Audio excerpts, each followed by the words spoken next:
Hi friends, welcome to Lakshmi maths. இன்னைக்கு என்ன பார்க்க போறோம் அப்படின்னு பார்த்தீங்கன்னா, ரயில்வேல ப்ரீவியஸ் இயர்ல கேட்ட மேக்ஸ் கொஸ்டின்ஸ் வந்து பார்க்க போறோம். ஃபர்ஸ்ட் கொஸ்டின் பாருங்க, there is 16% discount on a dozen pair of trousers அப்படின்னு இருக்கு. ஸோ டசன் பேர்னா மொத்தம் எத்தனை இருக்கு? 12 இருக்கு இதுல. ஓகே, ஸோ அதை வந்து எப்படி மார்க் பண்ணி வச்சிருக்காங்கன்னா 5000 ரூபாய் மார்க் பண்ணி வச்சிருக்காங்க. how many pair of trousers can be bought with rupees 2100? நீங்க இப்போ என்ன பண்ண போறீங்கன்னா, கடைக்கு 2100 ரூபாய் கொண்டு போறீங்க. அப்போ நீங்க எத்தனை ட்ரௌசர் வந்து வாங்கிட்டு வருவீங்க? இதான் கொஸ்டின்ல கேட்டிருக்காங்க. 5000 ரூபாய் என குறிக்கப்பட்ட ஒரு டஜன் இணை கால் சட்டைகளுக்கு 16% தள்ளுபடி உள்ளது.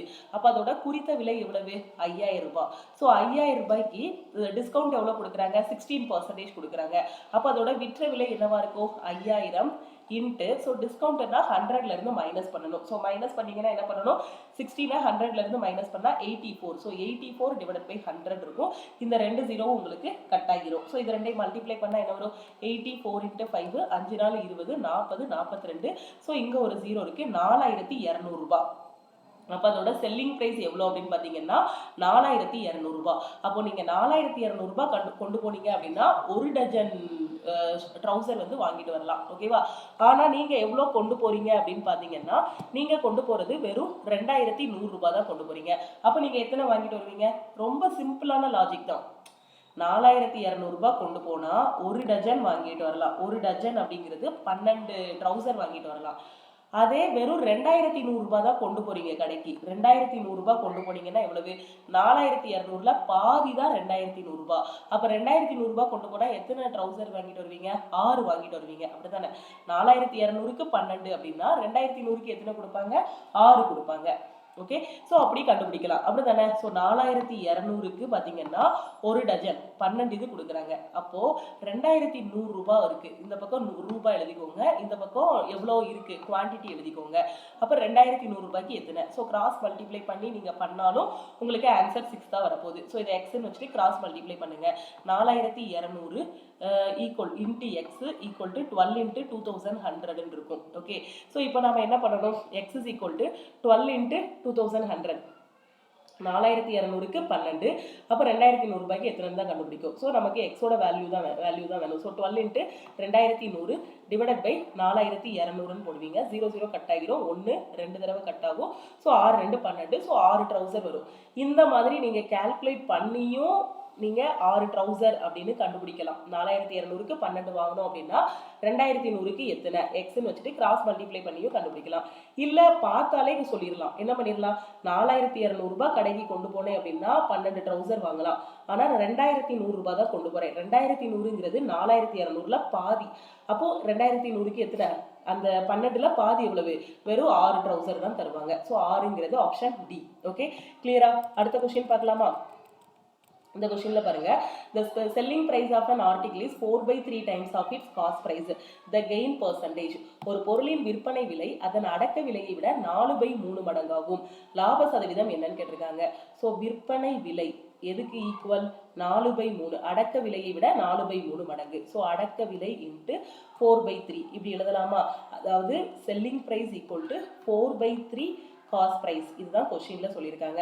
அப்ப நாம என்ன பண்ணலாம்? அடக்க விலையை கீழே கொண்டு வந்துருங்க, காஸ்ட் பிரைஸை கீழே கொண்டு வந்துருங்க. Selling price by cost price equal to 4/3 இருக்கும். அப்ப விற்ற விலை 4 ரூபாய், அதோட உண்மையான விலை எவ்வளவு? 3 ரூபாய். ஒரு பொருளோட உண்மையான விலை 3 ரூபாய். 3 ரூபாய் மதிப்புள்ள பொருளை 4 ரூபாய்க்கு விற்கிறீங்க. அப்போ உங்களுக்கு லாபமா நஷ்டமா? லாபம் தான். அப்படித்தானே? ஸோ இது அப்படியே ரேஷியோவா கொண்டு வந்துருங்க. ரேஷியோவா கொண்டு வந்துட்டீங்கன்னா காஸ்ட் பிரைஸ் என்ன, செல்லிங் பிரைஸ் என்ன அப்படிங்கிறத கொண்டு வந்துடலாம். அப்போ லாபம் வந்து 1 ரூபாய் உங்களுக்கு. ஸோ அப்போ 1 ரூபாய் லாபம்னா லாபம் மேலே போடலாம். ஸோ கீழே என்ன பண்ணணும்? காஸ்ட் ப்ரைஸ் போடணும். ஸோ பர்சன்டேஜுங்கிறதுனால 100 போட்டுக்கணும். அப்போ 100/3 நீங்கள் வந்து பர்சன்டேஜில் எப்படி எழுதலாம்? 33.33% எழுதலாம். எங்கே சொல்லி கொடுத்துருக்கேன்? பர்சன்டேஜ் கிளாஸில் ஆல் இன் ஒன் கோர்ஸில் சொல்லி கொடுத்துருக்கேன். ஒரு டேப்லர் காலம் மாதிரி போட்டு அதில் percentage to fraction, fraction to percentage எப்படி மனப்பாடம் பண்ணணும் அப்படிங்கிறத சொல்லியிருக்கேன். ஏன்னா அதை மனப்பாடம் பண்ணிட்டோம்னா நிறைய இடத்துல கால்குலேஷன் பண்ணக்கூடிய வேலை வந்து மிச்சமாகும். ஓகே, ஸோ இப்போ புரியுதா? இது பொருளோட காஸ்ட் பிரைஸ், இது பொருளோட செல்லிங் பிரைஸ். 3 ரூபாய் மதிப்புள்ள பொருளை 4 ரூபாய்க்கு விற்கிறோம். ஸோ 1 ரூபாய் லாபம் கிடைக்கி. எனக்கு லாப சதவீதம்ங்கிறதுனால டிவைடட் பை காஸ்ட் பிரைஸ் போட்டு ஸோ இன்ட்டு 100 போட்டேன். ஸோ 1/3 இன்ட்டு 100 நான் 100/3 எப்படி எழுதலாம்? 33.33%. ஸோ இங்கே கலப்பு பின்னத்தில் கொடுத்துருக்காங்களா? ஸோ இதை எப்படி எழுதலாம்? 33 1/3% எழுதலாம். ஸோ 33 1/3%ங்கிறது ஆப்ஷன் சி. ஓகே, கிளியரா? அடுத்த கொஸ்டின் பார்க்கலாமா? இந்த கொஸ்டின்ல பாருங்க, in a class there are 80 students. ஒரு கிளாஸ்ல மொத்தம் 80 ஸ்டூடெண்ட் இருக்காங்க. ஸோ இந்த கொஸ்டின் ரொம்ப ஃபேமஸான கொஸ்டின், ரயில்வேல அடிக்கடி கேட்கக்கூடிய கொஸ்டின். இதுக்கு பெஸ்ட் மெத்தட் என்னன்னா அலிகேஷன் மெத்தட்ல இந்த கொஸ்டினை சால்வ் பண்றது தான் பெஸ்ட் மெத்தட்னே சொல்லலாம். ஓகேவா? ஸோ மொத்தம் ஒரு கிளாஸ்ல 80 ஸ்டூடெண்ட் இருக்காங்க. ஓகே, டோட்டலா 80 பேர் இருக்காங்க. Average weight of girls is 40 kg. So அப்போ கேர்ள்ஸோட ஆவரேஜ் வெயிட் பார்த்தீங்க அப்படின்னா 40 கிலோ. ஸோ கேர்ள்ஸோட ஆவரேஜ் வெயிட்டை இங்கே போட்டேன். இப்போ அடுத்து என்ன சொல்றாங்க, and average weight of boys, பசங்களை மட்டும் தனியா கூப்பிட்டு வெயிட் பார்த்தீங்க அப்படின்னா ஆவரேஜ் எடுத்தீங்க அப்படின்னா ஆவரேஜ் என்ன வருது அப்படின்னு பார்த்தீங்கன்னா 50 கிலோ வந்து ஆவரேஜ் வருது. ஓகேவா? இப்போ அந்த கிளாஸ்ல பாத்தீங்க அப்படின்னா டோட்டல் நம்பர் ஆஃப் பாய்ஸ் வந்து எத்தனை இருக்காங்க அப்படின்னா 50 பேர் இருக்காங்க. டோட்டல் நம்பர் ஆஃப் பாய்ஸ் வந்து எத்தனை பேர் இருக்காங்க? 50 பேர் பாய்ஸ் இருக்காங்க. டோட்டலா அந்த கிளாஸ்ல எத்தனை பேர் இருக்காங்க? 80 பேர் இருக்காங்க. அப்ப கிளாஸ்ல 80 பேர் இருந்தாங்கன்னா அந்த 80க்குள்ள யாரெல்லாம் இருப்பாங்க? பாய்ஸும் இருப்பாங்க, கேர்ள்ஸும் இருப்பாங்க. ஓகே, அப்போ பாய்ஸ் 50 பேர் அப்படின்னா அது அடுத்த லைன்ல நானே புரிஞ்சுக்கணும், என்ன வரணும்? கேர்ள்ஸ் எத்தனை பேர் இருப்பாங்க? 80 - 50 30 பேர் இருப்பாங்க. இப்போ கூட்டி பாருங்க, கிளாஸ்ல மொத்தம் 80 பேர் வர்றாங்களா? ஓகே, ஸோ இப்போ என்ன சொல்லியிருக்காங்க, then what will be the average weight of the class? அந்த மொத்த கிளாஸோட ஆவரேஜ் வெயிட் என்ன? இதான் கொஸ்டின்ல கேட்டிருக்காங்க. ஒரு வகுப்பில் 80 மாணவ மாணவியர் உள்ளனர். 80 பேர்ல மாணவரும் இருக்காங்க, மாணவியர்களும் இருக்காங்க. மாணவிகளின் சராசரி எடை 40 கிலோகிராம். ஸோ மாணவி, இது மாணவர்கள் எழுதிட்டேன். ஓகே, மற்றும் மாணவர்களோட சராசரி எடை 50 கிலோகிராம். மாணவர்களின் எண்ணிக்கை, மொத்த எண்ணிக்கை பார்த்தீங்க அப்படின்னா 50 பசங்க இருக்காங்க, 50 மாணவர்கள் இருக்காங்க. அப்போ வகுப்போட ஓவரால் கிளாஸோட சராசரி எடை என்ன அப்படின்னு கேட்டிருக்காங்க. ஸோ இதுக்கு என்ன பண்ணணும்னா அலிகேஷன் மெத்தடு. ஓகே, ஸோ இது எல்லாமே நம்மளோட ஆல் இன் ஒன் கோர்ஸ்ல டீச் பண்ணியிருக்கேன். அலிகேஷன் மெத்தட் யூஸ் பண்ணி ஆவரேஜ் சால்வ் பண்ணலாம், compound interest question, simple interest question solve பண்ணலாம், திருப்பி வேற எங்க ப்ராஃபிட் அண்ட் லாஸ் சால்வ் பண்ணலாம். இந்த மாதிரி நிறைய இடத்துல அலிகேஷன் மெத்தட் யூஸ் பண்ணுவோம். ஸோ இப்போ கேர்ள்ஸ் மட்டும் தனியா உள்ள ஆவரேஜை இந்த இடத்துல போடுங்க, பாய்ஸுக்கு மட்டும் தனியா உள்ள சராசரியை இந்த இடத்துல போடுங்க. ஓவரால் கிளாஸோடது பாய்ஸ் அண்ட் கிளாஸ் ரெண்டு பேரும் கம்பைன் பண்ணி வரக்கூடிய ஆவரேஜை இங்க போடுங்க. அது என்னன்னு எனக்கு தெரியாது, ஸோ நான் எக்ஸ்ன்னு வச்சுக்கிறேன். ஏன்னா எனக்கு ஓவரால் கிளாஸோட சராசரி தான் கண்டுபிடிக்கணும். ஓகே, ஸோ இப்போ இந்த இடத்துல என்ன வரணும் அப்படின்னு பார்த்தீங்கன்னா கேர்ள்ஸ் எத்தனை பங்கு இருக்காங்க, பாய்ஸ் எத்தனை பங்கு இருக்காங்கன்னு தெரியணும். ஸோ கேர்ள்ஸ் எத்தனை இருக்காங்க? 30 பேர் இருக்காங்க. ஓகே, பாய்ஸ் எத்தனை பேர் இருக்காங்க? 50 பேர் இருக்காங்க. அப்போ அந்த ரேஷியோல நான் எப்படி எழுதலாம்? இந்த 0வை கட் பண்ணி கேர்ள்ஸ் வந்து ஒரு 3 பங்கும், பாய்ஸ் வந்து ஒரு 5 பங்கும் இருக்காங்க அப்படின்னு நான் சொல்லிடலாமா? இப்போ என்ன பண்ணணும் அப்படின்னு பாருங்க. இப்போ இதுல இருந்து இதை மைனஸ் பண்ணீங்கன்னா அது இதுக்கு ஈக்குவலா இருக்கும். 40 - x வந்து 5க்கு ஈக்குவலா இருக்கும். இதுதான் அலிகேஷனோடது. ஓகே, அடுத்து இதை இப்படி மைனஸ் பண்றீங்களா? இதை வந்து எப்படி பண்ணணும்னா இப்படி மைனஸ் பண்ணணும். இது இந்த பக்கமா வர்றதுனால இதை இப்படி மைனஸ் பண்ணணும். 50 - x போடக்கூடாது, x - 15 போடணும். பிகினர் ஸ்டார்டிங் ஸ்டேஜ்ல அப்படிதான் பண்ணுவாங்க. 40 - x டிவைடட் பை 50 - x போட்டுருவாங்க. ஸோ அந்த மாதிரி பண்ணக்கூடாது. இதை இப்படி டிஃபரன்ஸ் எடுக்கணும். அப்போ இதுல இருந்து இங்க டிஃபரன்ஸ் எடுக்கிறது இந்த 3க்கு ஈக்குவலா இருக்கும். ஓகே, ஸோ இப்போ கிராஸ் மல்டிப்ளை பண்ணுங்க. பண்ணா என்ன வரும்? 3 × 40 - x is equal to 5 × x - 15 கிடைக்கும். So 120 - 3x equal to 5x - 215 இருக்கும். அடுத்து என்ன பண்ணலாம்? இந்த 3x இங்க கொண்டு வந்துடலாம், இதை இந்த பக்கம் கொண்டு வந்துடலாம். அப்போ 5x + 3x 8x. 8x equal to 250 + ஒரு 120 370 வரும். அப்படிதானே? ஸோ 370 இங்க மைனஸ்ல இருக்கிறது இந்த பக்கம் வரும்போது பிளஸ்ஸா மாறிடும். அப்போ 8x equal to 370னா எனக்கு எக்ஸோட வேல்யூ தான் வேணும். ஸோ 370 டிவைடட் பை 8ன்னு போட்டுடலாம். இப்போ எத்தனை தடவை போகும்? 4 × 8 = 32. மீதி எத்தனை இருக்கும்? 5 இருக்கும். ஸோ 6 × 8 = 48. ஸோ அப்படிதானே? 46. ஸோ 6 × 8 = 48, மீதி 2 இருக்கும். ஸோ திருப்பி 2 × 8 = 16, 5 × 8 = 40.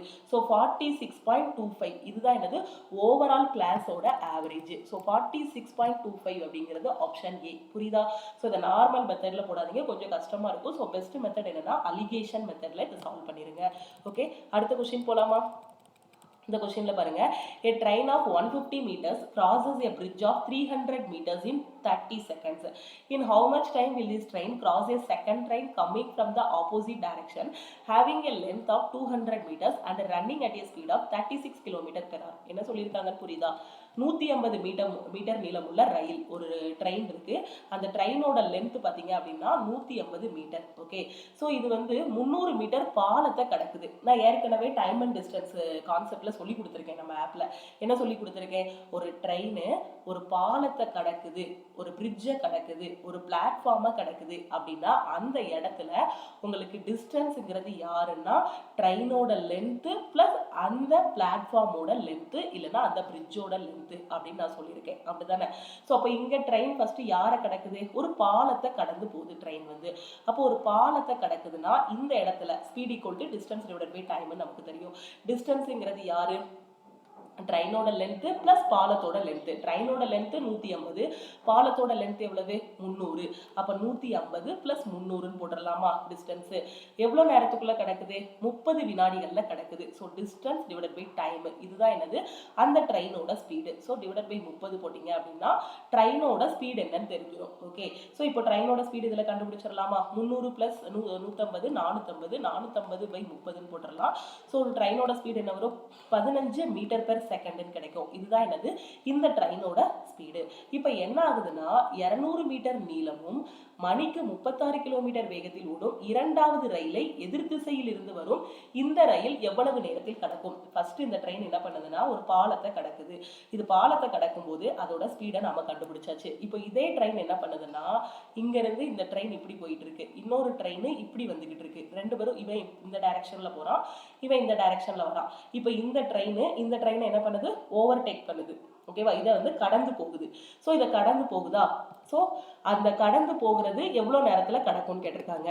அப்போ இந்த இடத்துல உங்களுக்கு டிஸ்டன்ஸுங்கிறது யாரு? Speed equal to distance divided by time. எவ்வளோ நேரத்துக்குள்ள இந்த ட்ரெயினை ஓவர்டேக் பண்ணணும்னு கேட்டிருக்காங்க. அப்போ speed equal to distance divided by டைம்னா time equal to distance by ஸ்பீடுன்னு நமக்கு தெரியும். அப்படிதானே? இப்போ இங்கே டிஸ்டன்ஸுங்கிறது யாரு? ஒரு ட்ரெயின் இன்னொரு ட்ரெயினை கடந்துச்சு அப்படின்னா இந்த இடத்துல டிஸ்டன்ஸுங்கிறது யாரு? இந்த ட்ரெயினோட லென்த்து ப்ளஸ் இந்த ட்ரெயினோட லென்த்து, ரெண்டு பேரோட லென்த்து தான் இங்கே டிஸ்டன்ஸு. நம்ம ஃபர்ஸ்ட் ட்ரெயினோட லென்த் என்ன? வரியிலே சொல்லியிருந்தாங்களே ஃபர்ஸ்ட் லைன்லே, ஃபர்ஸ்ட் ட்ரெயினோட லென்த் 150 மீட்டர். ஓகேவா? அப்போ 100 time equal to 150 plus 150. Okay, so sorry, first ட்ரெயினோட நீளம் மட்டும் போட்டாச்சு, 115 போட்டாச்சு. ஓகே, இப்போ ரெண்டாவது ட்ரெயினோட நீளம் வந்து வேணும் இல்லையா? ஃபர்ஸ்ட் ட்ரெயினோட நீளம் 150 போட்டாச்சு. ரெண்டாவது ட்ரெயினோட நீளம் எவ்வளோ சொல்லியிருக்காங்க? இரண்டாவது ரயிலோட நீளம் வந்து 200 மீட்டர்னு சொல்லியிருக்காங்க. ஸோ அந்த 200ஐயும் இங்கே போட்டுடலாம். டிவைடட் பை ஸ்பீடுங்கும் போது நமக்கு ரெண்டு ஸ்பீடு இருக்கு. அப்படித்தானே? First train 15 metre per second வேகத்திலையும் ரெண்டாவது ட்ரெயின் 36 கிலோமீட்டர் பெர் அவர் வேகத்திலையும் போகுது. இது 15 மீட்டர் பெர் செகண்ட், இது 36 கிலோமீட்டர் பெர் அவர் வேகத்திலையும் போகுது. ஓகே, ஸோ இப்போ நம்ம என்ன பண்ணணும் அப்படின்னு பார்த்தீங்கன்னா நமக்கு இங்கே இருக்கிறது எல்லாமே பார்த்தீங்கன்னா செகண்ட்ஸில் தான் ஆன்சரும் இருக்குது. நமக்கு இங்கே கிடைச்சிருக்கிறதும் பார்த்தீங்க அப்படின்னா மீட்டரில் தான் இருக்குது. அப்படிதானே? அப்போ இதை வந்து நாம என்ன பண்ணிக்கணும்? இந்த கிலோமீட்டர் பெர் ஹவரை மீட்டர் பெர் செகண்டா மாத்திக்கலாமா? ஏன்னா ஒரு ட்ரெயினோட ஸ்பீடு பாத்தீங்கன்னா மீட்டர் பெர் செகண்ட்ல இருக்கு, இன்னொரு ட்ரெயினோட ஸ்பீடு கிலோமீட்டர் பெர் ஹவர்ல இருக்கு. ரெண்டையும் ஒரே அலகுகளா மாத்தணும், ஒரே யூனிட்டா கொண்டு வரணும். அப்போ கிலோமீட்டர் பெர் ஹவரை மீட்டர் பெர் செகண்டா மாத்தணும் அப்படின்னா என்ன பண்ணணும்? 5/18 மல்டிப்ளை பண்ணணும். எங்க சொல்லி கொடுத்துருக்கேன்? ஆல் இன் ஒன் கோர்ஸ்ல ரொம்ப நீட்டா டீச் பண்ணியிருப்பேன். அப்படிதானே? ஸோ அப்போ இந்த 36 × 5/18 போட்டீங்கன்னா மீட்டர் பெர் செகண்டா மாறிடும். அப்போ ரெண்டு தடவை போகும். அப்போ 10 மீட்டர் பெர் செகண்ட் இருக்கும். அப்போ இந்த 36 கிலோமீட்டர் பெர் ஹவரை நம்ம எப்படி மாத்தியாச்சு? 10 மீட்டர் பெர் செகண்ட்னு மாத்தியாச்சு. அப்போ இந்த ட்ரெயினோடது 15 மீட்டர் பெர் செகண்ட், இந்த ட்ரெயினோடது 10 மீட்டர் பெர் செகண்ட் ஸ்பீடு. ஓகேவா? ரெண்டுமே ஆப்போசிட் டைரக்ஷன்ல வந்தாங்க அப்படின்னா ரிலேட்டிவ் ஸ்பீடு என்னது? ரெண்டு ஸ்பீடையும் ஆட் பண்ணணும். அப்போ 15 + 10 25. ஸோ 25 இங்க போட்டுடலாமா? Relative speed. ஒரு ட்ரெயினை இன்னொரு ட்ரெயினை கடக்குதுன்னா ரெண்டு ட்ரெயினுக்குமே ஸ்பீடு இருக்கும். அப்ப ரெண்டு ட்ரெயினோட ஸ்பீடையும் மெர்ஜ் பண்ணி ஒரே ஸ்பீடா கொண்டு வரணும். அதுக்கு என்ன பண்ணணும்? ரிலேட்டிவ் ஸ்பீடு கொண்டு வரணும். அப்ப இந்த ஸ்பீடு 1ஐயும் ஸ்பீடு 2ஐயும் ஆட் பண்ணணும். எதுக்காக இங்க ஆட் பண்றோம்னா ரெண்டும் ஆப்போசிட் டைரக்ஷன்ல போகுது. ரெண்டுமே சேம் டைரக்ஷன்ல போனா ஸ்பீடை வந்து மைனஸ் பண்ணணும். ஓகே, ஸோ அப்போ இங்க என்ன வரும்? 15 + 10 25 வந்துடும். அப்போ டைம் ஈக்குவல் டு 200 + 150 உங்களுக்கு என்ன வரும்? 350. So 350 divided by 25. இப்போ கட் பண்ணீங்க அப்படின்னா உங்களுக்கு ஆன்சர் என்ன வரும்? 5 5 25. ஸோ 7 5 30. ஸோ இன்னும் கட் பண்ணீங்க அப்படின்னா 14 வருமா? So 14 second. அப்போ அந்த ஒரு ட்ரெயின் இன்னொரு ட்ரெயினை கடக்கிறதுக்கு எவ்வளோ நேரம் எடுத்துக்கிடும்? 14 செகண்ட் எடுத்துக்கிடும். ஸோ 14 செகண்ட்ஸ் அப்படிங்கிறது ஆப்ஷன் டி. ஓகே, கிளியரா? அடுத்த கொஸ்டின் போலாமா? ஸோ இதில் டவுட் இருக்கா? ரொம்ப ஈஸியான கான்செப்ட். இதில் என்னென்ன கான்செப்ட் பார்த்தோம்னா, ஒரு ட்ரெயின் ஆப்போசிட் டைரக்ஷனில் போனால் ரிலேட்டிவ் ஸ்பீடு எப்படி கண்டுபிடிக்கணும் அந்த கான்செப்ட் பார்த்துருக்கோம். அதுக்கப்புறம் கிலோமீட்டர் பெர் ஹவரை எப்படி மீட்டர் பெர் செகண்டாக மாற்றணும் அது ஒன்று. அடுத்து ஒரு ட்ரெயின் வந்து ஒரு பாலத்தையோ இல்லை ஒரு பிளாட்ஃபார்மையோ கிடக்குன்னா அந்த இடத்துல டிஸ்டன்ஸுங்கிறது யாரு, அதே மாதிரி ஒரு ட்ரெயின் இன்னொரு ட்ரெயினை கிடக்குதுன்னா அந்த இடத்துல டிஸ்டன்ஸுங்கிறது யாருங்கிற கான்செப்டை நம்ம பார்த்துருக்கோம். ஓகேவா? ஸோ இது எல்லாமே தனித்தனியாக பார்த்துருப்போம். நம்ம ஆல் இன் ஒன் கோர்ஸில் பார்த்தீங்கன்னா தனித்தனியாக பார்த்துட்டு அதுக்கப்புறம் இந்த மாதிரி கொஸ்டின்ஸ் எல்லாமே பார்த்துருப்போம். ஓகேவா? ஸோ நீங்கள் பிகினராக இருந்தீங்க அப்படின்னா ஆல் இன் ஒன் கோர்ஸில் மேக்ஸில் எல்லாமே டீச் பண்ணியிருப்போம். ஸோ அதை பார்த்துட்டு அதுக்கப்புறம் இந்த ரிவிஷன் கிளாஸ் வந்தீங்கன்னா இன்னும் தெளிவாக புரியும். ஓகே, அடுத்த கொஸ்டின் பார்க்கலாமா? இந்த கொஸ்டின்ல பாருங்க, ஷாஷி பைஸ் an old refrigerator for 12,000 and spends ₹1,000 on its repairs. If he sells the refrigerator for 15,000 then his gain percentage. ஷாஷின்னு ஒருத்தி இருக்கா, அவ என்ன பண்றா அப்படின்னு பாத்தீங்கன்னா ஒரு பழைய ஃப்ரிட்ஜை வாங்குறா. அதோட விலை எவ்வளோ அப்படின்னு பார்த்தீங்கன்னா 12,000 ரூபாய். ஓகே, திருப்பி என்ன ஆகுது, அதை பழுது பார்க்கணும். பழசு வாங்கினாலே அதே தான். அதை பழுது பார்ப்பதற்கு 1000 செலவு செய்கிறார். அப்போ ஃப்ரிட்ஜ் வாங்குறதுக்கும் யாரு செலவு பண்ணியிருப்பா? சசி தான் செலவு பண்ணியிருப்பான். அப்படிதானே? அதை ரிப்பேர் பண்றதுக்கும் சசி தான் செலவு பண்றா. அப்ப ரிப்பேர் செலவு ஒரு 1000 போட்டுக்கோங்க. ஓகேவா? ஸோ இப்போ டோட்டலா பெட்டியோட மதிப்பு எவ்வளவு? பெட்டியோட விலை ஒரு 12,000. அதுக்கப்புறம் அதுக்கு செலவு பண்ணது ஒரு 1000. டோட்டலா 13,000 ரூபாய் இன்வெஸ்ட் பண்ணியிருக்கோம். அந்த ஃப்ரிட்ஜுக்கு 13,000 ரூபாய் இன்வெஸ்ட் பண்ணியிருக்கோம். இப்போ என்ன பண்ணணும்னா அந்த குளிர்சாதன பெட்டியை 15,000க்கு விற்கிறேன். அப்படி வித்தா லாப சதவீதம் என்ன? அப்ப அதோட காஸ்ட் பிரைஸ் எவ்வளவு? 13,000 ரூபாய். விற்ற விலை எவ்வளவு? 15,000 ரூபாய். லாபம் கண்டுபிடிச்சிடலாமா? 13,000 ரூபாய் மதிப்புள்ள பொருளை 15,000 ரூபாய்க்கு வித்தா லாபமா நஷ்டமா? லாபம் தான். எவ்வளவு லாபம்? 2,000 ரூபாய் லாபம். அப்படிதான். அப்போ ப்ராஃபிட் எவ்வளவு? 2,000 ரூபாய். எனக்கு லாபம் எவ்வளவு ரூபான்னு கேட்கல, லாப சதவீதம் என்ன அப்படின்னு கேட்டிருக்காங்க. ஓகே, ஸோ அப்போ லாப சதவீதம் கண்டுபிடிக்கிறதுக்கு 2,000 divided by, so cost price எவ்வளவு? 13,000. ஸோ 13,000 இன்ட்டு பர்சன்டேஜுங்கிறதுனால 100 போட்டுக்கலாம். ஸோ இங்கே இருக்க 30 கட் பண்ணிடுங்க. அப்போ 200, இங்கே என்ன வரும்? 13ன்னு கிடைக்கும். ஓகே, ஸோ அப்போ அடுத்து என்ன பண்ணணும்? ஸோ கட் பண்ணிங்க அப்படின்னா எத்தனை தடவை போகும்? ஒரு 13 ஸோ 7, திருப்பி 5 தடவை போகும். ஸோ 5 13 65, மீதி 5 இருக்கும். இதை கலப்பு பின்னத்தில் எப்படி எழுதலாம்? ஃபர்ஸ்ட் கோஷன்ட்ல இருக்கிறது எழுதணும், ஈவில் இருக்கிறது எழுதணும், அதுக்கப்புறம் ரிமைண்டர் எழுதணும், அதுக்கப்புறம் எதால டிவைட் பண்ணமோ அதை கீழே போடணும். ஸோ 15 5/3%. இதுதான் அவருக்கு கிடைச்ச லாபம். 15 5/3%ங்கிறது ஆப்ஷன் சி. ஓகே, கிளியரா? அடுத்த கொஸ்டின் பார்க்கலாமா? ஸோ இந்த கொஸ்டினில் பாருங்க, ரொம்ப ஈஸியான கொஸ்டின். என்ன சொல்லியிருக்காங்க? What is the average of first 6 natural even numbers? முதல் 6 இரட்டைப்படை எண்களின் சராசரி என்னன்னு கேட்டிருக்காங்க. So first n natural numbers 1 + 2 + etcetera n வரைக்கும் இருந்துச்சுன்னா அதோட சராசரி கண்டுபிடிக்கிறதுக்கான ஃபார்முலா என்ன? ஃபர்ஸ்ட் அதோட கூட்டுத்தொகை கண்டுபிடிக்கிறதுக்கான ஃபார்முலா என்ன? n × n + 1 / 2. இதுதான் என்னது? அதோட கூட்டுத்தொகை. இதுதான் ஃபர்ஸ்ட் n நேச்சுரல் நம்பர்ஸோட கூட்டுத்தொகை. இந்த கான்செப்ட் எல்லாமே பேசிக் கிளாஸ்ல உங்களுக்கு சொல்லி கொடுத்துருப்பேன். இப்போ அதோட சராசரி கண்டுபிடிக்கணும். அதோட சராசரி அப்படின்னா என்ன பண்ணணும்? எத்தனை, அதோட கூட்டுத்தொகை divided by number of items. அப்போ n × n + 1 / 2. எத்தனை ஐட்டம்ஸ் இருக்கு? n நம்பர்ஸ் இருக்கு. ஸோ n போடுவோம். ஸோ n கேன்சல் ஆகிரும். அப்போ ஆவரேஜ் என்ன வரும்? n + 1 / 2. இதுதான் என்னது? ஆவரேஜ். ஓகே, ஸோ இப்போ நமக்கு என்ன சொல்லியிருக்காங்க? இரட்டைப்படை எண்களோட சராசரி வந்து கேட்டிருக்காங்க. முதல் 6 இரட்டைப்படை எண்களின் சராசரி கேட்டிருக்காங்க. ஸோ அப்போ முதல் 6 இரட்டைப்படை எண்கள் அப்படின்னா உங்களுக்கு எப்படி வரும்? 2 4 6 8 10 12 அந்த மாதிரி போகுமா? ஸோ அப்போ ஒரு 2 காமனா எடுத்துட்டீங்க அப்படின்னா எப்படி இருக்கும்? 6 இரட்டைப்படை எண்கள் 2 4 6 இந்த மாதிரி எக்ஸெட்ரான்னு போகும். 8 10 12 இந்த மாதிரி போகும். ஓகே, ஸோ நிறைய பேர் என்ன பண்ணுவாங்கன்னா இதை எழுதிட்டு இது எல்லாத்தையும் ஆட் பண்ணிட்டு அதுக்கப்புறம் டிவைடட் பை என்ன பண்ணுவாங்க? 6ன்னு போடுவாங்க. அந்த மாதிரியும் பண்ணலாம். ஆன்சர் கரெக்டாக தான் வரும். இல்லை ரொம்ப ஸ்மார்ட்டாக யோசிங்க. சராசரி கண்டுபிடிக்கிறதுக்கான ஃபார்முலா n + 1 / 2ன்னு தெரியும். இப்போ நம்ம இந்த 2 பொதுவாக எடுத்துருங்க.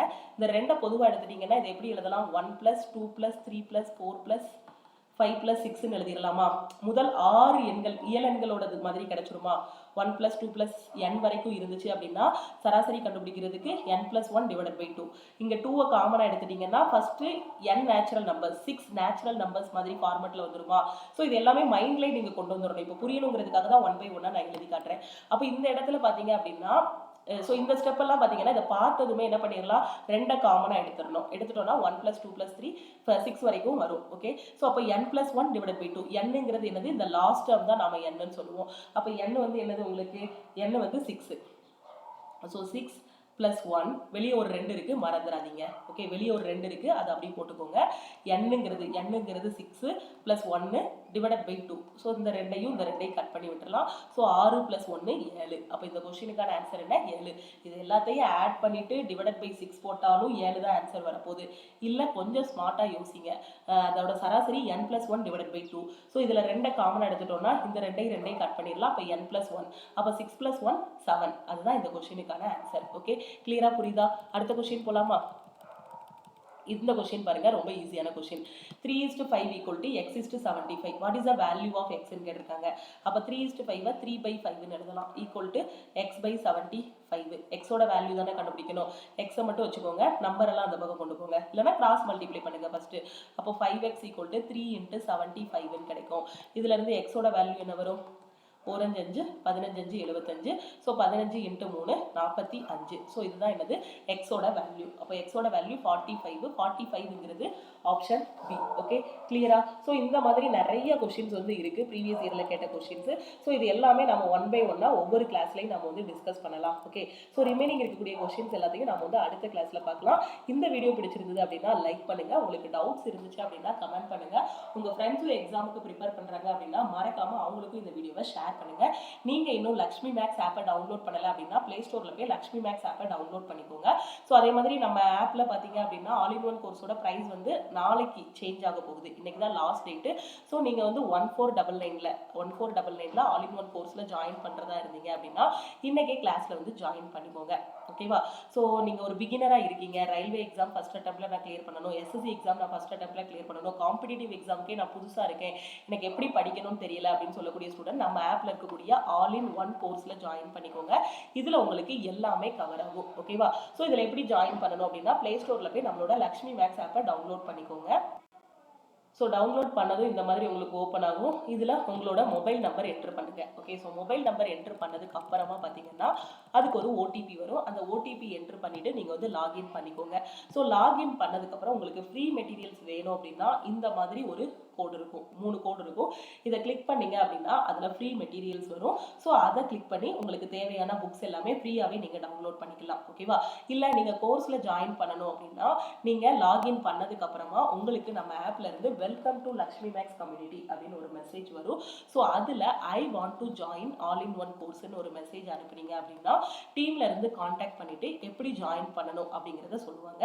இதில் இருக்க கிளாஸஸ் மட்டுமே நீங்கள் ஃபாலோ பண்ணாலே போதுமானது. இதுலயே maths, reasoning, general awareness, science எல்லாமே கவர் ஆகிரும். நீங்கள் ரயில்வே படிச்சீங்கன்னா அதுக்கு கீழே வரக்கூடிய எல்லா எக்ஸாமுமே கவர் ஆகும். எஸ்எஸ்சி படிக்கிறீங்க அப்படின்னா அதுக்கு கீழே வரக்கூடிய எல்லா எக்ஸாம், சிஜிஎல், சிஹெச்எஸ்எல் எல்லாமே கவர் ஆகும். பேங்கிங் படிக்கிறீங்கன்னா அதில் இருக்க எல்லாமே கவர் ஆகும். டிஎன்பிஎஸ்சிக்கு மேக்ஸ் கவர் ஆகும். அதே மாதிரி ஜென்ரல் தமிழ் மட்டும் கவர் ஆகாது. டிஎன்பிஎஸ்சியோட மேக்ஸ், ஜென்ரல் அவேர்னஸ் ரெண்டுமே இதில் வந்து கவர் ஆகும். ஸோ உங்களுக்கு ஜென்ரல் தமிழ் இருக்கு இல்லையா, ஸோ அது மட்டும் இதில் வந்து கவர் ஆகாது. மற்றபடி எல்லா காம்படிட்டிவ் எக்ஸாமுக்குமே இந்த ஒரு கோர்ஸே போதுமானது. இதில் இருக்க கிளாஸஸ் மட்டுமே நீங்கள் ஃபாலோ பண்ணாலே போதும். ஓகே, ஸோ இந்த மாதிரி மெசேஜ் அனுப்புனதுக்கப்புறம் உங்களுக்கு டீம்ல இருந்து காண்டாக்ட் பண்ணிட்டு GPay number R PhonePe number R account number கொடுப்பாங்க. நீங்கள் அந்த அக்கௌண்ட்டுக்கு பார்த்தீங்கன்னா 1499 வந்து பே பண்ணிட்டு ஸோ ஒரு 2 to 3 hours வெயிட் பண்ணுங்க. பே பண்ண ஸ்க்ரீன்ஷாட் சென்ட் பண்ணிட்டு ஒரு 2 to 3 hours வெயிட் பண்ணீங்க அப்படின்னா டீம்ல இருந்து உங்களுக்கு ஆக்சஸ் கொடுத்துருவாங்க. எப்படி ஆக்சஸ் வந்துருச்சு அப்படின்னு தெரிஞ்சுக்கிறதுக்கு ஸோ நம்மளோட ஆப்பை ஓப்பன் பண்ணிக்கோங்க. ஓப்பன் பண்ணதுக்கப்புறம் பர்ச்சேஸ்டு கோர்சஸ்ன்னு காட்டும். அதில் ஸ்டார்ட் லேர்னிங்னு இருக்கும். இதை கிளிக் பண்ணிட்டு கண்டென்ட்டுக்குள்ளே போய் நீங்கள் கிளாஸஸ் எல்லாமே பார்க்க ஆரம்பிச்சிடலாம். அதே மாதிரி இதுல லைவ் கிளாஸஸ், இதுல ஒரு வாட்ஸ்அப் குரூப்பும் கொடுத்துருவாங்க. ஸோ அதுல வாட்ஸ்அப் குரூப்ல வந்து லைவ் கிளாஸோட டைமிங், அதாவது லைவ் கிளாஸ் நடக்கும்போது உள்ள இன்ஸ்ட்ரக்ஷன் எல்லாமே அதில் வந்து ஷேர் பண்ணுவோம். அதே மாதிரி உங்களை மாதிரி நிறைய ஸ்டூடெண்ட்ஸ் வந்து அந்த வாட்ஸ்அப் குரூப்ல இருப்பாங்க. ஸோ உங்களோட டவுட்ஸ் எல்லாமே அந்த குரூப்ல வந்து நீங்க ஷேர் பண்ணிக்கலாம். டெய்லி லைவ் கிளாஸும் உண்டு ஆல் இன் ஒன் கோர்ஸுக்கு. ஸோ டெய்லி லைவ் வந்து 9 to 10 நைட்டு 9 to 10 வந்து லைவ் இருக்கும். ஸோ அதில் எக்ஸாம் பாயிண்ட் ஆஃப் வியூவில் நம்ம வந்து கொஸ்டின்ஸ் வந்து டிஸ்கஸ் பண்ணுவோம். ஓகேவா? ஸோ இப்போ யூடியூப்ல நம்ம டிஸ்கஸ் பண்றோம் இல்லையா, ஸோ இதுல வந்து நம்ம நிறைய கொஸ்டின்ஸ் வந்து யூடியூப்ல டிஸ்கஸ் பண்ண முடியாது. சம்டைம்ஸ் கன்சிஸ்டன்சி மிஸ் ஆகும். ஆனா ஆப்ல பாத்தீங்க அப்படின்னா கன்சிஸ்டன்சி மிஸ் ஆகாது. ஸோ அது சிலபஸும் நீங்க கவர் பண்ணிடலாம். அதே மாதிரி previous year questions, exam point of view questions எல்லாமே அதிலே கவர் ஆகிரும். ஸோ இதை தாண்டி வேற எதுவுமே நீங்க படிக்க வேண்டாம். இதுல இருக்கிறது மட்டுமே நீங்க ஃபாலோ பண்ணாலே கண்டிப்பா ஃபர்ஸ்ட் அட்டெம்ப்ட்ல கிளியர் பண்ணிடலாம். ஓகேவா? ஸோ இது போகவே வேற ஏதாவது டவுட் இருக்குன்னா லக்ஷ்மி மேக்ஸ் டீமுக்கு நீங்க காண்டாக்ட் பண்ணலாம். ஓகே, ஸோ ஃப்ரீ மெட்டீரியல் எப்படி டவுன்லோட் பண்ணணுங்கிறத சொல்லிட்டேன். அந்த 3 கோடு இருக்கும். அதை கிளிக் பண்ணீங்கன்னா உங்களோட நேம், அதுக்கப்புறம் இங்க ஃப்ரீ மெட்டீரியல் இருக்கும். இந்த ஃபோல்டரை கிளிக் பண்ணீங்கன்னா YCT புக்ஸ் தேவைனாலும் சரி, இல்லை SSCக்கு தேவையான புக்ஸ் வேணும்னாலும் இதுல இருக்கும். நீங்க டவுன்லோட் பண்ணிக்கலாம். உங்களோட ஃபோன் மெமரியிலே அது வந்து ஸ்டோர் ஆகிரும். ஓகேவா? ஸோ இது எல்லாமே ஃப்ரீ மெட்டீரியல்ஸு. அது மாதிரி ஃப்ரீ டெஸ்ட்டு வேணும், ஃப்ரீ டெஸ்ட்டு போட்டு பார்க்கணுன்னாலும் நம்ம ஆப்லேயே அவைலபிளாக இருக்குது. ஃப்ரீ மெட்டீரியல் கிளிக் பண்ணிங்கன்னா ஃப்ரீ டாக்குமெண்ட்ஸு, ஃப்ரீ கிளாஸஸு, அதுக்கப்புறம் ஃப்ரீ டெஸ்ட்டும் அதிலேயே இருக்கும். ஸோ அதிலேயே நீங்கள் வந்து பார்த்துக்கலாம். ஓகேவா? ஸோ இதில் இருக்கிறத மட்டுமே நீங்கள் கரெக்டாக ஃபாலோ பண்ணிங்கனாலே போதும். கண்டிப்பாக உங்களால் maths, reasoning, general awareness, science எல்லா சப்ஜெக்ட்லையுமே ஒரு நல்ல ஸ்கோரில் வந்து எக்ஸாம் வந்து கிளியர் பண்ண முடியும். எல்லாமே டிஸ்கஸ் பண்ணியிருப்போம். ஸோ பேசிக்லேருந்து ஹை லெவல் வரைக்கும் சிலபஸ் கவர் பண்ணியிருப்போம். அதுக்கப்புறம் revision classes, previous year questions எல்லாமே கொடுத்துருப்போம். அது போக வீக்லி டெஸ்ட்டு எல்லாமே இதிலே ப்ரொவைட் பண்ணிடுவோம். ஸோ இதை மட்டும் படிங்க. ஸோ உங்கள் ஃப்ரெண்ட்ஸும் எக்ஸாமுக்கு ப்ரிப்பேர் பண்ணுறாங்கன்னா அவங்களுக்கும் ஷேர் பண்ணுங்கள். ஸோ வெறும் 1499 கண்டிப்பாக உங்களால் ஒரு காம்படிட்டிவ் எக்ஸாம் வந்து கிளியர் பண்ண முடியும். நீங்கள் பே பண்ணக்கூடிய அமௌண்ட்டு எந்த இடத்துலையுமே வேஸ்ட் ஆகாது. ஏன்னா இது உங்களுக்கு லைஃப் டைம் வேலிடிட்டி வேற கொடுத்துருக்கோம். இதில் வெறும் 1499 தான். ஸோ லைஃப் டைம் ஆக்சஸ் இருக்கும். ஸோ கரெக்டாக யூட்டிலைஸ் பண்ணிக்கோங்க. ஓகே, இது போக வேறு ஏதாவது டவுட் இருக்குன்னா லக்ஷ்மி மேக்ஸ் டீமுக்கு காண்டாக்ட் பண்ணுங்கள். அது மாதிரி உங்களுக்கு ஆர்பிஎஃப்கான டெஸ்ட் பேட்ச், ஏஎல்பிக்கான டெஸ்ட் பேட்ச் வேணும்னாலும் நம்ம டீமுக்கு காண்டாக்ட் பண்ணிங்கன்னா எப்படி டெஸ்ட் பேட்ச்சில் ஜாயின் பண்ணணும் அப்படிங்கிற டீட்டெயில்ஸும் சொல்லுவாங்க. ஓகேவா? ஸோ இதுதான் லக்ஷ்மி மேக்ஸ் டீமோட வாட்ஸ்அப் நம்பர் 9043379345 இல்லைனா 7806854288. இந்த 2 நம்பரில் எந்த நம்பருக்குனாலும் நீங்கள் கால் பண்ணியோ வாட்ஸ்அப் பண்ணியோ கேட்கலாம். இல்லை டேரெக்டாக இந்த நம்பருக்கு I want to join all in one கோர்ஸ்னு மெசேஜ் அனுப்புனீங்கன்னா டீம்லேருந்து காண்டாக்ட் பண்ணிவிட்டு எப்படி ஜாயின் பண்ணணும் அப்படிங்கிறத சொல்லுவாங்க. ஸோ நம்ம டெலகிராம் குரூப்பு, டெலகிராம் சேனலில் ஜாயின் பண்ணலை அப்படின்னா டெலகிராம் குரூப் அண்ட் சேனல்லையும் ஜாயின் பண்ணிக்கோங்க. இது போகையும் கோர்ஸை பற்றின டவுட் இன்னும் இருக்குது அப்படின்னா இதுக்கு முன்னாடி நிறைய வீடியோஸில் கோர்ஸை பற்றி ரொம்ப டீட்டெயிலாக எக்ஸ்பிளைன் பண்ணியிருப்போம். ஸோ அந்த வீடியோஸையும் பார்த்துக்கோங்க. டெய்லி யூடியூப்பில் வரக்கூடிய கிளாஸஸையும் மிஸ் பண்ணாமல் பாருங்கள். அது மாதிரி ஆப்பில் நீங்கள் இருக்கீங்க அப்படின்னா எல்லாத்தையும் கரெக்டாக ஃபாலோ பண்ணிட்டு வந்தீங்க அப்படின்னா கண்டிப்பாக உங்களால் ஃபர்ஸ்ட் அட்டெம்ப்ட்ல ஒரு 4 monthsல ஒரு காம்படிட்டிவ் எக்ஸாம் வந்து கிளியர் பண்ண முடியும். ஓகே, ஸோ திருப்பியும் நாம் வந்து இன்னொரு கிளாஸில் மீட் பண்ணலாம். தேங்க்யூ.